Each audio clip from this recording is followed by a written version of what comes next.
21 ans après avoir accueilli la 101e session, Monaco est de nouveau un point de rendez-vous pour la famille olympique.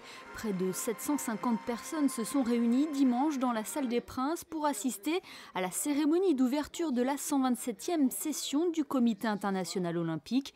Une cérémonie en présence de son Altesse Sérénissime le Prince Albert II, du président du CIO Thomas Bach, ainsi que les membres du Comité olympique.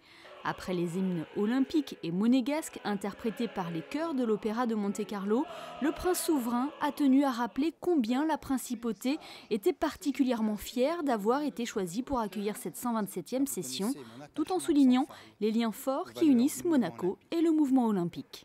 La tenue de cette session dans mon pays constitue un témoignage supplémentaire de confiance et de partage de ces valeurs et des liens forts qui unissent Monaco au mouvement olympique.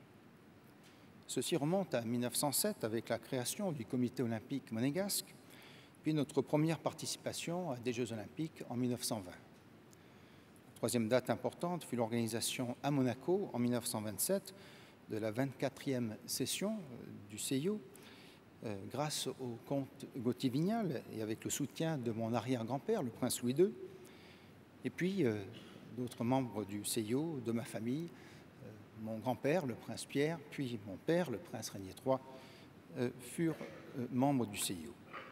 La tradition olympique est donc une réalité en principauté.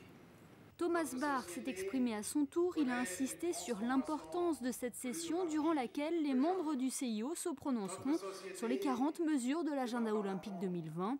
Le président du CIO est également revenu sur l'engagement de la principauté et du prince Albert II dans l'organisation de cette session, mais aussi au sein du Comité international olympique.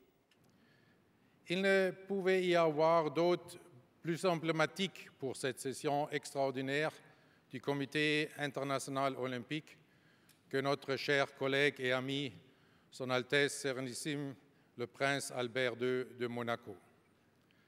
Ayant participé à 5 éditions de Jeux olympiques en tant qu'athlète et aujourd'hui chef d'État, il incarne l'esprit même de l'agenda olympique 2020 qui vise à sauvegarder les valeurs olympiques et à renforcer le sport dans la société. Pour cela, je tiens beaucoup à remercier le prince Albert pour son invitation, ainsi que toute son équipe du Comité olympique monégasque pour son organisation efficace et son très chaleureux accueil ici à Monaco. Merci bien, Monseigneur. Avant de se pencher sur l'agenda 2020, les membres du CIO ont pu admirer le spectacle des ballets de Monte-Carlo qui présentait Vers un pays sage, ballet créé en 1995 par le chorégraphe Jean-Christophe Maillot en hommage à son père.